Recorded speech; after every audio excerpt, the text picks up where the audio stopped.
Welcome to City Vision University's podcast, providing book summaries of books on rescue missions, city missions, and the Salvation Army.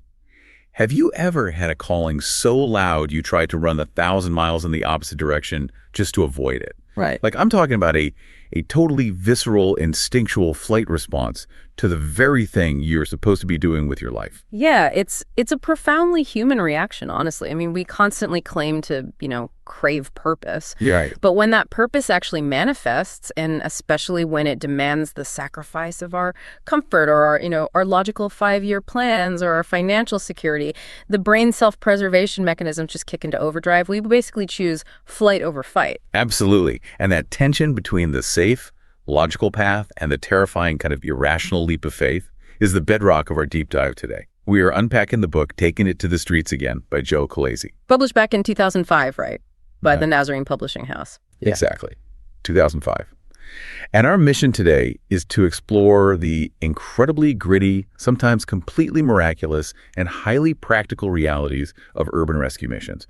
We're specifically looking at the history, the immense struggles, and the ultimate triumphs of the Kansas City Rescue Mission, which we will just refer to as KCRM. And, what makes this source material so compelling is that it operates on these two parallel tracks. Like, it is not merely an institutional history of a nonprofit. It's actually a really rigorous study in cyclical redemption. Ooh, cyclical redemption. Yeah, because throughout the text, we see the simultaneous reconstruction of abandoned, decaying physical infrastructure right alongside the reconstruction of abandoned, deeply traumatized human lives. Wow. The architecture and the human soul are essentially being rebuilt in tandem. I love that framing because I really want to set the stage for you listening. This is a story about charity, sure, but it reads way more like a survival thriller. It really does. We're going to get into extreme perseverance, these incredibly tense real estate battles with massive city developers, and the deep, profound psychology of addiction, recovery, and what it actually takes to rewrite a human life. And to get into it, we really have to start with the author himself, Joe Colaizzi. Right. Who did absolutely everything in his earthly power not to lead a rescue mission. He really did. The reluctant leader is a narrative archetype for a reason, but we need to look at the actual socioeconomic reality of Joe's reluctance here. Yeah, set the scene for us. So the sources take us back to the early 1980s. Joe is in his 3rd semester at the Nazarene Theological Seminary in Kansas City.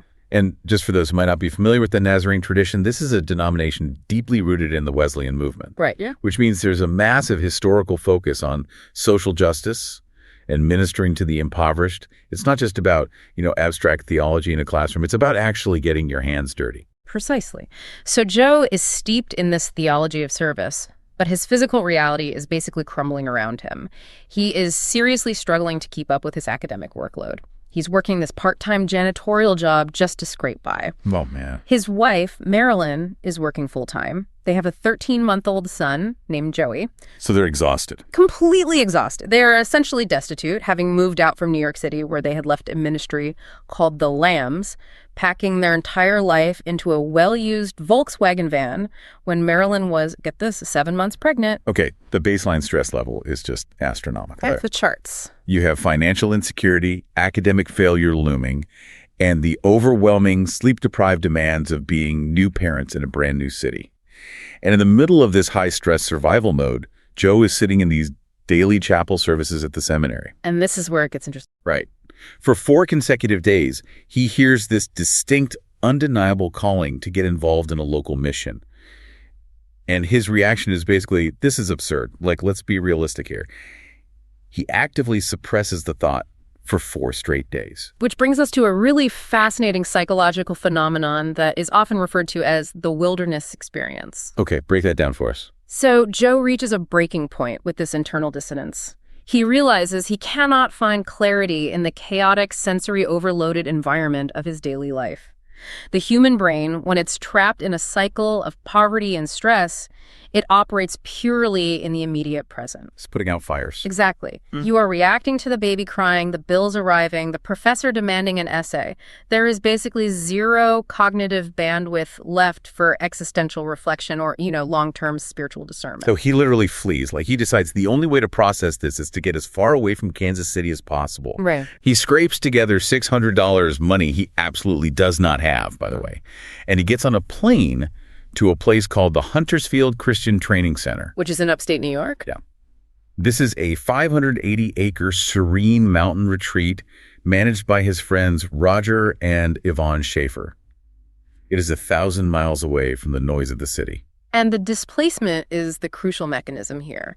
By traveling to Huntersfield, nestled among the trees, far from the concrete of New York and the acute stress of Kansas City, Joe is removing the stimuli that keeps his nervous system in a state of constant arousal. Wow, yeah. He creates this sensory and emotional vacuum for himself. And nature abhors a vacuum, right? So the answers finally rush in. But the directives he gets on that mountain are just wild. They really make no logical sense. None. He goes up there seeking peace, and he comes back down with 4 incredibly clear, yet completely counterintuitive mandates. So let's hear them. Number 1, continue with the seminary classes he is currently failing. Okay. Tough but doable. Number 2, focus heavily on missions.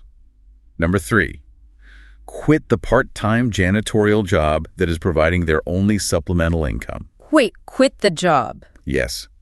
And number 4, get involved with the Kansas City rescue mission. See, from a purely pragmatic economic standpoint, those directives are a blueprint for absolute financial ruin. I mean, just think about this timing. He is broke, he is struggling academically, he has a toddler, and his intuition says, I know what will fix this. Quit your paying job and go volunteer at a struggling, impoverished homeless shelter. It's completely countercultural. It is the equivalent of jumping out of an airplane and instead of a parachute, the instructor hands you 2 knitting needles and some yarn and says, just knit your parachute on the way down, you'll be totally fine. That's a great analogy. It is the ultimate collision of faith and logic. But this is where the narrative shifts from an internal psychological struggle to external objective confirmation. Right, because he comes back. He comes down from the mountain, flies back home to Marilyn, who remarkably agrees that this must be the path, regardless of how little sense it makes. She must have had incredible faith. Truly. And then he goes to speak to his seminary friend, Tim. Now, Tim is a guy who happens to be responsible for the rescue mission at the time. Joe walks up to him and basically says, Tim, I don't understand this, but I think I'm supposed to get involved with the rescue mission. And Tim's reaction. I read this part of the source material like 3 times. Because Tim's response is the hinge on which this entire history turns. Tim just goes silent. Yeah. And then he says, that's a miracle. Yeah. Joe has no idea what he's talking about. Tim then reveals that the resident director of the Kansas City Rescue Mission had just resigned that very month. A massive leadership vacuum had opened up, and Tim tells Joe, every time I pray about what I should do, who I should ask to take the position, I see your name and your face in my mind. It seriously gives me chills. The subjective, internal calling Joe felt on the mountain is suddenly met with this undeniable external reality. It validates the extreme risk he's taking. It proves that the parachute was already being woven before he even jumped. But this begs a massive question for you as the listener. Why was the Kansas City Rescue Mission even there for Joe to inherit in the first place? That's a crucial point. To understand what Joe was stepping into, we really have to look at the foundational DNA of this place, because it wasn't just some random brick building that popped up overnight. No, the origins of KCRM are vital to understanding its operational philosophy in the 1980s and well beyond. That legacy begins with its founder, a man named Dr. Jarrett Aycock, way back in the early 1900s. Let's look at Aycock's childhood, because it shatters basically every assumption we have about the timeline of addiction. Aycock was the youngest of 8 children. He was the favorite, right? Yeah, he was completely pampered by his family. But whatever they did to steer him straight backfired spectacularly. By the time he was 8 years old, 8, he was chewing tobacco and rolling his own cigarettes. 8 years old. From a sociological standpoint, the early 1900s obviously presented a very different landscape of childhood independence. But an 8-year-old developing a severe chemical dependency points to a profound underlying restlessness. Definitely. And by age 14, his behavioral issues escalate even further. He is kicked out of school for constant fighting. His family attempts a geographical cure, moving him to another state for a fresh start. Which almost never works. Exactly. He simply gravitates toward a new marginalized crowd. He begins drinking whiskey, playing poker, and ultimately fails out of 5 different schools. He essentially just opts out of mainstream society. He sells everything he owns, walks down to the town water tank, and waits for a freight train to take him anywhere. He becomes a transient. Right. He becomes a drifter, an alcoholic, a gambler, hopping freight trains from city to city, living in what they called hobo jungles. Now, A hobo jungle in that era was essentially a shadow society. These were unregulated, transient encampments near rail yards where societal outcasts gathered. Aycock hits what recovery professionals recognize as an uncompromising rock bottom. Yeah, he's completely isolated. He is entirely disconnected from his family, from any societal expectations, and basically from any sense of personal potential. But then, one night, he is wandering down a skid row, and a stranger says to him, "Go in, lad, you might hear something that would do you good." He walks through a doorway and sees a sign that reads, "There is hope for all who enter here." A rescue mission. Yes. He sits down in this room filled with derelicts, drunks, and dope addicts, and he has this horrifying, clarifying realization. He says, "I have been like them before, and I will be like them again unless I get free of these old habits." That moment of reflection is the absolute catalyst for his transformation. He is looking into a mirror, essentially, seeing his past and his inevitable future reflected in the faces around him. And the mechanism of his rescue is a perfect example of how empathy cascades across generations. Because the speaker at the mission that night is a man named Mel Trotter. Oh, Mel Trotter's backstory is just as intense. Trotter was himself a hopeless drunk who had been on the absolute brink of suicide before he found salvation at the famous Pacific Garden Mission in Chicago. Wow. After his life was saved, Trotter dedicated his existence to establishing over 60 rescue missions across the country. And on this particular night, he is speaking right to Jared Aycock. Just look at the generational domino effect of rescue here. The Pacific Garden Mission in Chicago saves Mel Trotter. Mel Trotter then establishes the mission that saves Jared Aycock. Aycock eventually gets clean, becomes an ordained Nazarene evangelist for 32 years, rises to the rank of district superintendent, and in 1950, he founds the Kansas City Rescue Mission. The exact place. Right. And that mission is the very place that will eventually call to Joe Colaizzi decades later. The momentum of a single saved life is staggering when you view it chronologically like that. It's a literal lineage of redemption. But the psychological turning point for Aycock, and there was a quote from the source that just stopped me in my tracks. He wrote about what it actually took to finally change his behavior. What did he say? He said, "It took a tremendous effort. Because before we are ready to ask Jesus to give us a new life, we really have to be sick of the old one.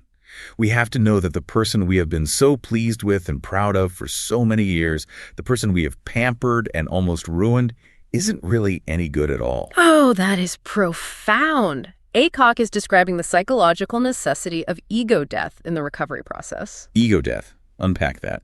Well, we often view addiction purely through the lens of physical dependency, right? Or as a coping mechanism for trauma.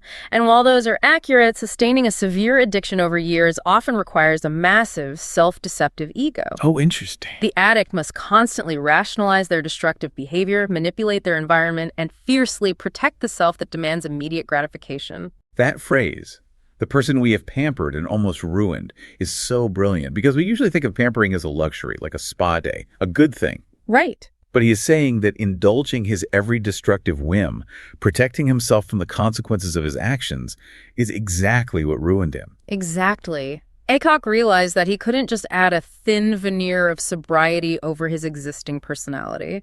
The old self, the one that felt entitled to act out, the one that ran away from responsibility, the one that thrived on the chaos of the hobo jungle. It had to be entirely dismantled. You have to burn it down. You have to become utterly disgusted with your own ego before you can accept a new operational framework for your life. Just imagine the sheer grit required to go from being a train-hopping, whiskey-drinking teenager to being listed as Dr. Jared Aycock, an ordained minister founding a massive charitable organization. It proves the human capacity to rewrite one's own narrative is just boundless. It really is. And Aycock baked that exact philosophy right into the foundation of KCRM. The goal wasn't just to hand out a bowl of soup. It was to offer the same radical opportunity for ego death and a new life that he had received. Now that is a beautiful, lofty spiritual foundation. However, when we transition from the abstract beauty of Aycock's vision to the physical reality Joe Colaizzi inherits in the mid-1980s, the contrast is stark. Stark is an understatement.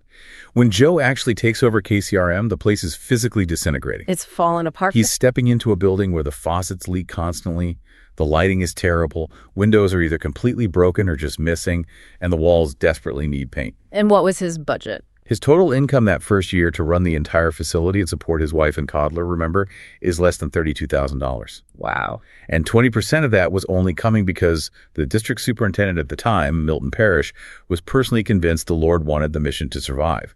They were operating on a terrifying shoestring budget. The physical degradation of the building really serves as a metaphor for the clients they serve. But it also presents an immediate practical crisis. The sources highlight a specific incident with a basement shower that perfectly encapsulates their struggle. Oh, the basement shower was a nightmare. It was dark, dank. The paint was peeling off these ancient stone walls, and the shower heads leaked profusely. Joe sits down and does the math. They were losing enough hot water to fill a gallon jug every 60 seconds. Every minute. If you extrapolate that, which Joe did, it equates to 4,440 gallons of hot water wasted every single day. A day. And remember, they have virtually no money. Paying to heat 1,440 gallons of water just to watch it literally wash down the drain is a financial hemorrhage that will bankrupt them. Absolutely. So Joe grabs a couple of rusty old wrenches he found scattered around the mission and goes down to the basement to try and fix it himself. But he's a theology student, not a plumber. Right, he's totally out of his element. He is staring at this geyser in the basement, completely out of his depth. Now, my instinct as a leader would be to panic and call a professional I can't afford, which would put the mission further into debt. But the solution actually comes from inside the house. It comes in the form of what the narrative frames as a practical miracle. A man named George. Tell us about George. George is a homeless client currently staying at the mission. He observes Joe struggling with these rusty tools, and he steps forward to offer unsolicited advice. As they talk, it becomes clear that George possesses a vast, specialized knowledge of building maintenance. Oh, wow. He had a highly successful career in the field before alcohol addiction dismantled his life. So George takes the tools from Joe and expertly repairs the massive leak. Now, they could have just let George sleep on a cot, eat his soup, and be on his way. That's what most charities do. But KCRM allowed him to step in. And this is where KCRM begins to actively embody the philosophy of empower, don't enable. Traditional institutional charity models often treat the people they serve as passive recipients of goodwill. Yeah, like charity cases. Exactly. The clients are viewed almost as broken objects to be managed, fed, and stored away. But by allowing George to utilize his specialized skills, Joe is doing something profoundly restorative. He is acknowledging George's competence. He's giving him his dignity back. He is restoring his dignity. It demonstrates that the marginalized individuals being served often hold the exact solutions to the organization's seemingly insurmountable problems. George was not a burden on the shelter. He was a vital asset. The very people society discards are the ones holding the wrenches that fix the system. I love that. But George isn't the only practical miracle in this era. We also have to talk about Sam. Sam's story is fascinating. Sam was a guy Joe met on a bitter cold February night. Sam was trying to sell Joe a radio just to get enough money for cigarettes and beer. He was living in an unheated room above a bar, and he was widely known as the town drunk. He was a stocky, angry man with a deeply combative attitude. A deeply entrenched alcoholic living in freezing conditions, relying on a hostile defense mechanism just to survive the streets. Joe invites him to give up his freezing room for a warm bed at the mission, and Sam accepts.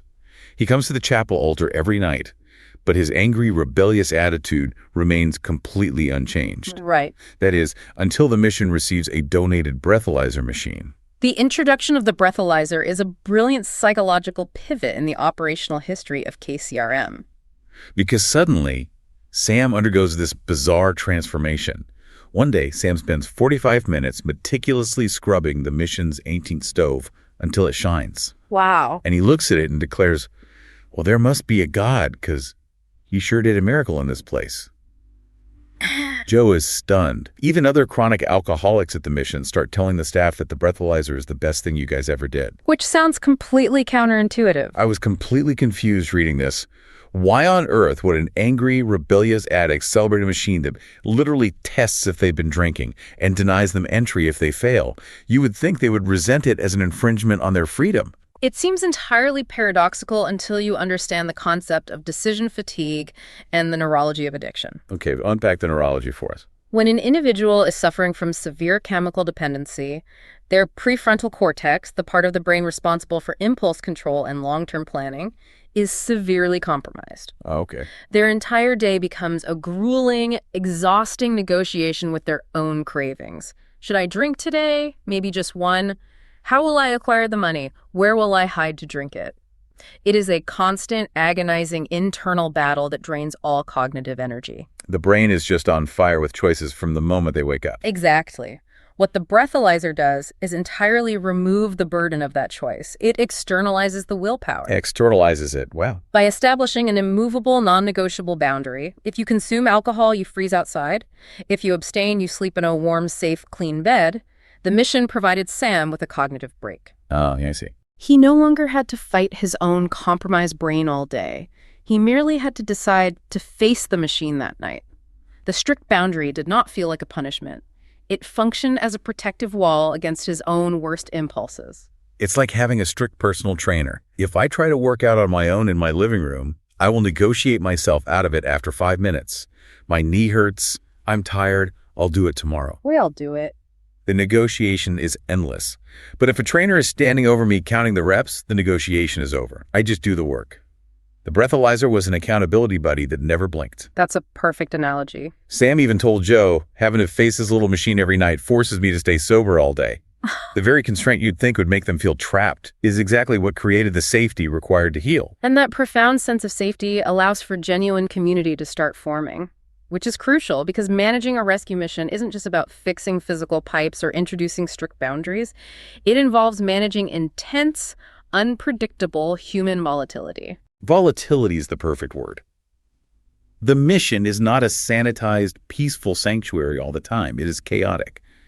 There is a story in the text about a chapel altercation that really highlights the physical danger Joe and his staff were exposed to. This scene was incredibly tense. Joe is standing up front, preaching at the knee-high altar rail. The doors to the chapel are usually closed to encourage people to be on time, but on this particular night, they had opened them up for ventilation. Suddenly, a stranger bursts into the back of the chapel. He locks eyes with Joe and starts marching aggressively down the center aisle straight for him. It is a highly charged, unpredictable threat approaching rapidly in an enclosed space. Joe realizes this guy is 2 steps away from knocking him backward over the altar rail. He raises his hands to signal the guy to stop, but the stranger lunges. And Joe reacts. Joe says he relied purely on his instincts. He waits for the perfect moment and uses leverage to wrestle the man to the floor, pinning him until his loyal congregation can jump in and assist. This incident really juxtaposes the 2 extreme realities of urban mission work: physical danger and radical hospitality. It forces an organizational reckoning. How do you maintain open doors, inviting in the most marginalized, traumatized, and unpredictable populations when the very people walking through those doors might intend to do you physical harm? It requires an insane level of grace, but also severe street smarts. Joe wasn't just a naive academic. He had worked the streets in New York. He knew how to use leverage, literally and metaphorically, to diffuse a threat without calling the police and closing the doors forever. And that resilience, that refusal to abandon the mission despite the danger, it starts to attract a massive web of community support. KCRM begins to scale its impact through the sheer dedication of volunteers. The level of volunteer dedication documented in these sources, it defies typical statistical probability for nonprofit engagement. It really does. You are not kidding. Enter Bill and Elaine Hunt. Joe mentions to an acquaintance that they desperately need someone to teach a Bible study for the men. Bill Hunt, who is a respected, fully employed professional at Hallmark Cards, steps up and says, "I will." Right. Joe assumes he means once a week, maybe on a Wednesday night. But Bill clarifies, "No, Elaine and I will come down as soon as I finish work, 7 nights a week." 7 nights a week. 365 days a year. And they didn't just do it for a season. According to the text, Bill and Elaine Hunt showed up to teach that evening study 7 nights a week, 365 days a year for 11 straight years. It's hard to even comprehend that level of commitment. I want the listener to just pause and think about their own commitments. Getting yourself to go to the gym 3 days a week feels like a monumental, insurmountable task.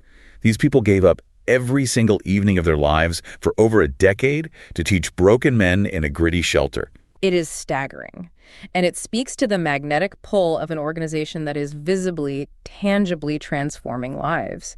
When individuals witness authentic, grounded change happening, like Sam maintaining his sobriety because of a breathalyzer, or George restoring the plumbing, They want to invest their most valuable resource, their time. Yeah, they want to be part of the miracle. Exactly. They want to be active participants. Joe capitalized on that community energy to create entirely new cultural traditions at the mission. Yeah. They didn't just force-feed religion, they built a society.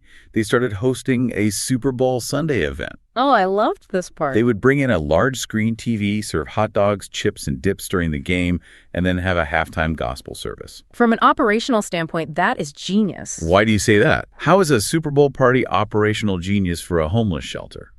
Because it meets the marginalized population exactly where their cultural interests lie. Often, institutional charities inadvertently dehumanize their clients by forcing them to conform entirely to the institution's rigid culture. Sit in this pew, listen to this lecture, be quiet, eat your soup. Right, exactly. But by hosting a Super Bowl party, KCRM was broadcasting a different message. You are normal men who enjoy football and hot dogs, just like anyone else in this city. You deserve to experience the joy and camaraderie of this shared cultural moment. Wow. It breaks down the barrier between us, the saviors, and them, the helpless. It levels the playing field. Yeah, it makes total sense. They are normalizing their experience. They even started fielding softball and touch football teams to play in local church leagues, which further integrates these men back into mainstream society. Yes, the momentum is incredible. They even have to expand their staff, hiring another seminary grad, Steve Kometz, to manage all these volunteers and recreational activities because it was growing so fast. The place is thriving, the finances are slowly stabilizing, the community is flourishing. And in classic narrative structure, precisely when an organization reaches a point of stability and joy, an existential threat emerges from the outside. Just when you think they can breathe, the mission is hit with a legal crisis that threatens to wipe them off the map entirely. The city announces the River Market redevelopment plan. Gentrification and urban renewal are complex, multifaceted beasts. Cities desire economic growth and modernized infrastructure, but vulnerable institutions are almost always the first casualties of these redevelopment waves. The city and private developers are accelerating their plans to redevelop the River Market area where KCRM is located. Suddenly, Joe is informed they only have 25 months to move. That's no time at all in commercial real estate. The timeline is drastically, brutally cut. Now, the city's official urban renewal plan claimed they would give special consideration and assistance to displaced occupants, which KCRM obviously was. But when Joe looks into it and appeals to the city, he is told that KCRM essentially has no legal legs to stand on. Bureaucracy at its finest. They are about to be bulldozed out of existence, losing their building with absolutely no financial recourse. If we examine the mechanics of urban gentrification, this is a textbook scenario. A neglected area of the city is occupied by marginalized people and the nonprofit organizations that serve them, simply because the real estate is cheap and undesirable. Right. Once developers realize the potential value of the land, often due to proximity to downtown cores or riverfronts, the area is slated to be revitalized. Cities use zoning laws and eminent domain-adjacent tactics to squeeze out the current occupants. It's so frustrating. The tragic irony is that the very people who endured the blight, who built community when no one else cared about the neighborhood, are the ones evicted to make way for luxury condos or commercial districts. Homeless shelters possess zero political capital and zero financial leverage to fight back against a municipality. So Joe is desperate. He is an expert in theology, not real estate law. He seeks legal help, and through a connection, he manages to secure an appointment with a man named Sherwin Epstein. Sherwin Epstein. Now, Sherwin is not just a neighborhood attorney. He is a top-tier, heavy-hitting real estate lawyer, literally listed in a publication called The Best Lawyers in America. A major play. Joe walks into this high-end office, lays out this impossible David versus Goliath scenario against a massive city developer, and braces himself to be shown the door. But Epstein's reaction entirely subverts expectations. Epstein, who is a Jewish lawyer, looks at Joe, who is a Nazarene minister, and simply says, "I can help you." Joe is in disbelief. And then Epstein drops this incredible quote. He says, "Remember how the Lord honored Abraham's faith and how he parted the Red Sea for Moses. Remember how he sent his angel to rescue Peter from prison." What a profound moment of intersectional solidarity. Sure. Epstein and Colaizzi come from different theological traditions, but they are united by a shared ancient Judeo-Christian ethic of justice, the defense of the vulnerable, the widow, the orphan, the stranger in the land. These are core, non-negotiable tenets of both faiths. Epstein recognizes that this isn't just a real estate dispute, it's a moral crisis. He leverages his formidable secular power and expertise in the realm of real estate law to enact a divine standard of justice for a vulnerable population. It's like the climax of a legal thriller, but instead of a corporate takeover, they are orchestrating a master plan to save a homeless shelter. And once they have Epstein's legal backing, the city's posture has to shift. The miracles just start compounding. The community rallies again. Local university architecture students hear about the plight and take on KCRM's new building design as a class project, completely for free. And then, the grand finale of the real estate battle.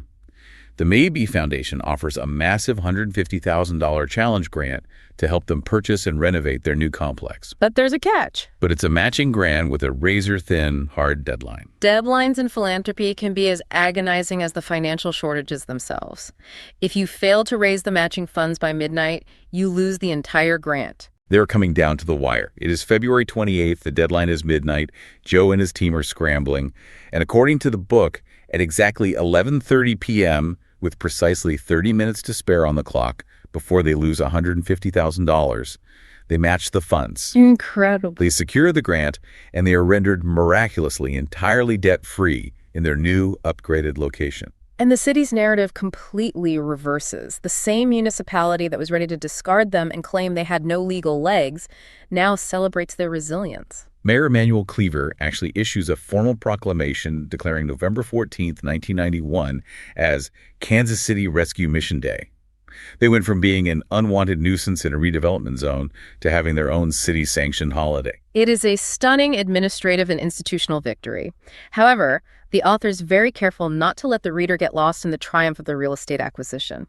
The buildings, no matter how beautiful or debt-free, are merely the container. That is the perfect segue. After the dust settles, they have this beautiful new complex. They can now accommodate over 100 daily clients, and their Christian development program for deep recovery expands from 6 men to 20. But Joe immediately grounds the narrative right back down to the why. The people. He refuses to let KCRM become a story about brick and mortar. It's about the blood and breath of the people inside. The text focuses heavily on individual case studies in this latter half to remind us of the human stakes. The operational scale is growing, but the focus remains microscopic. Take Tim's story, for example. Tim's story is harrowing. He was an alcoholic who had been brutally beaten on the streets and literally left for dead. The trauma to his brain was so severe that he suffered from total amnesia. Total amnesia. Let that sink in. KCRM takes him in, and they work with him for 5 agonizing years through mission-sponsored AA meetings. Consider the psychological implications of amnesia in the context of severe addiction. Tim literally forgot who he was. From a psychological framework, specifically narrative therapy, he was a blank slate, but a deeply traumatized one. He had no foundation. He had to engage in the painful, terrifying process of reauthoring his entire life.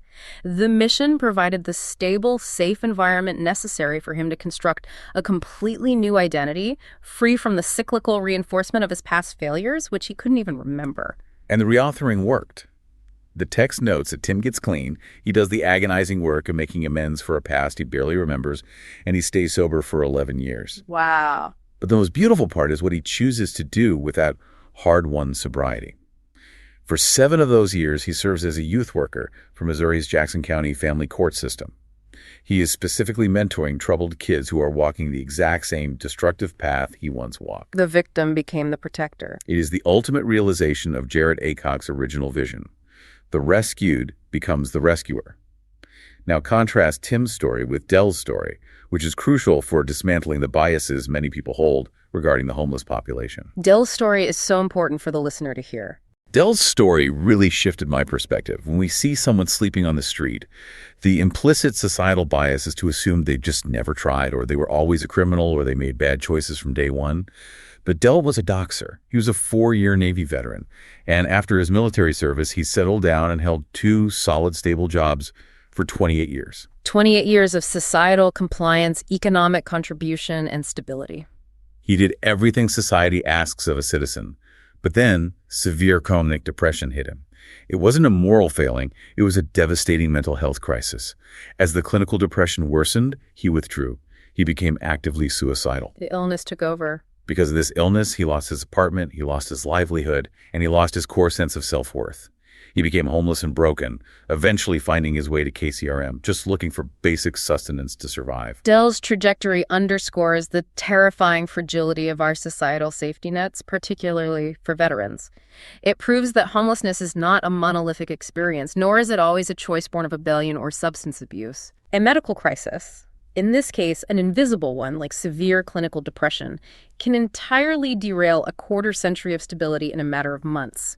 When the medical system fails to catch the depression and the economic system evicts him, the rescue mission serves as the final critical net. It really humbles you. Anyone is just one bad brain chemical imbalance, one severe depressive episode away from losing everything. And then there's Yates. Yates's perspective is amazing. Yates is a guy in their program who needs major open heart surgery. He is literally facing mortality.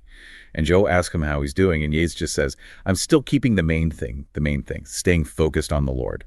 He ends up surviving, recovering completely, and he becomes the overnight shelter supervisor at the mission. Keeping the main thing the main thing. It is a vital organizational mantra.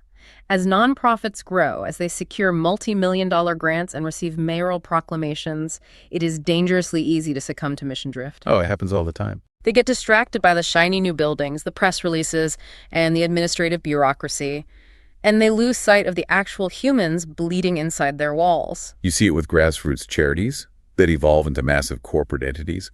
The empathy gets lost in the paperwork. But KCRM seemed to continually attract people who just wanted to serve the main thing, like Marge Chapman. The woman from Illinois? Yes. She is a woman from Illinois who calls Joe out of the blue one afternoon.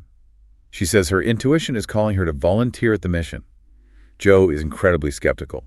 They have no money in the budget for her, no staff openings, and she would need to live in the tiny staff apartment, which is located inside an all-men's shelter. A highly unusual, logistically complicated, and potentially uncomfortable setup for a female volunteer from out of state. But her references check out, and they say she's a rock-solid servant. So she moves from Illinois, demands absolutely no salary, and just moves into the men's mission to work alongside them. It's that level of insane grassroots empathy that allows KCRM to scale. But scaling this kind of granular one-on-one compassion introduces a massive operational paradox. How do you maintain the intimacy of Joe fixing a leaky pipe with George, or a volunteer moving in from Illinois, when you suddenly have thousands of people walking through the doors needing comprehensive care? That is the exact question answered by the hard data from the 2004 blueprint found in the book's appendix. By 2004, the staff had grown from just Joe and a rusty wrench to over 30 full-time employees. The statistics reveal an evolution from a simple shelter to a massive social service ecosystem. Let's unpack that evolution, because they moved far beyond the 1950s model of soup, soap, and salvation. In their chaplaincy program, they're running nightly English and Spanish services, seeing an average of 895 gospel responses annually.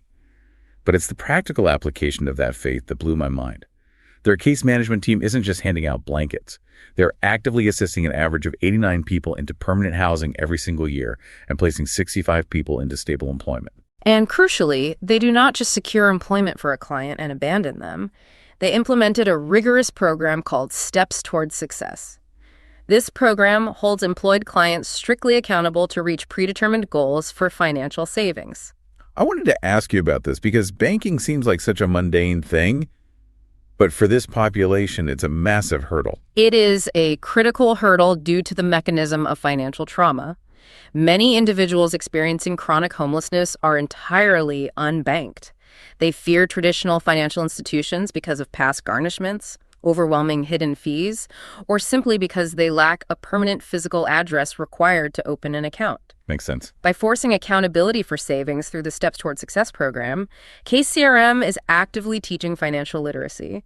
They are reintroducing these men to the economic system in a safe, guided manner, ensuring that their first paycheck doesn't immediately vanish into old, destructive habits. They're building a foundation so the men don't just end up back on the street in a month. They also provided over 1,400 referrals to other social services in the area, which demonstrates profound institutional maturity. They recognized that they couldn't be all things to all people. They couldn't cure every disease or solve every legal woe internally, so they became a vital, trusted node in a much larger network of civic care. And speaking of curing diseases, on the health front, they're facilitating 1,400 health clinic appointments annually. I was shocked to read this. A homeless shelter negotiating medical partnerships. But they partnered with Mid-American Nazarene University and Swope Health Services. They are bringing in actual nurses and doctors to treat the men on site. That's huge. They even partnered with the Christian Legal Society to provide free legal aid to the homeless, and they started teaching English as a second language. They're systematically addressing the holistic needs of the modern marginalized citizen: medical care, legal representation, financial banking, and linguistic integration. So what does this all mean when you step back and look at it? Essentially, KCRM built a microcity. They built a parallel, highly functional society of care for the exact people who fell through the cracks of the main city of Kansas City. A microcity is a great way to put it. They created an entirely self-sustaining ecosystem of rehabilitation. And the philosophy driving this microcity is encapsulated in their 2004 vision statement. Joe writes that their vision is, people served by KCRM are able to live successfully on their own in balanced, interdependent lives with Christ. I want to pause heavily on one specific word in that vision statement: interdependence. I noticed that they didn't say independent. American culture fundamentally fetishizes absolute independence. We are taught that ultimate success means needing no one, relying on no one, and pulling yourself up by your own bootstraps. The lone wolf mentality. Right. But for an individual recovering from severe trauma, deep addiction, or clinical mental illness, forced independence is often just a synonym for deadly isolation. If Dell the veteran is completely independent, he is alone with his depression. Precisely. KCRM does not aim to turn these men into isolated, independent islands. They aim for interdependence. The healthy, mature recognition that human beings are neurologically and sociologically designed to rely on community. To need each other. It is the ability to offer help when you have strength and to ask for help when you are weak. Just like George fixing the plumbing for Joe, or Sam relying on the breathalyzer provided by the staff. Interdependence is a profoundly healthier, more sustainable metric for human flourishing. And they're always looking forward, never settling. The book mentions their future plans included launching their own income-generating businesses to employ the men and building permanent, affordable housing complexes. They never stop expanding the net to catch those who are falling. It has been quite a narrative arc. We started with a broke, reluctant seminary student trying to flee to a quiet mountain, and we end with a multi-million-dollar interdependent engine of urban renewal and human rehabilitation. It really is a masterclass in perseverance. So what is the core takeaway for you, the listener? Whether you are running a business, managing a family, or just looking at the broken, frustrating systems in your own city, the Kansas City Rescue Mission story proves something undeniable. The most discarded materials, like a crumbling building with a 1,400-gallon geyser in the basement, and the most discarded people, the addicts, the chronically depressed veterans, the violent drifters, often hold the absolute highest potential for transformation. The raw material required for a miracle is almost always something that society has already thrown away. So I want to leave you with this final provocative thought to mull over today as you go about your week. Look around your own life. Look around your own neighborhood or your own workplace. What is the one thing, or maybe who is the one person, that everyone else has completely written off as ruined? The project or the person that the consensus has declared a lost cause. What if that exact thing or that exact person isn't the end of the story? What if that ruined thing is actually the necessary foundation for your greatest turnaround? Remember the hook at the very beginning of this deep dive. Joe Colaizzi tried to run 1,000 miles away to a quiet mountain because the calling was too messy, too impoverished, and too chaotic. But the silence of the mountain only pointed him right back to the center of the mess. Stop running from the mess, because sometimes the very chaos you are trying to escape is the exact place where your real life-changing work is waiting to be done. Thank you so much for joining us on this deep dive into the Kansas City Rescue Mission. It has been a privilege to unpack this with you all. Take care, everyone, and keep looking for the potential in the ruins.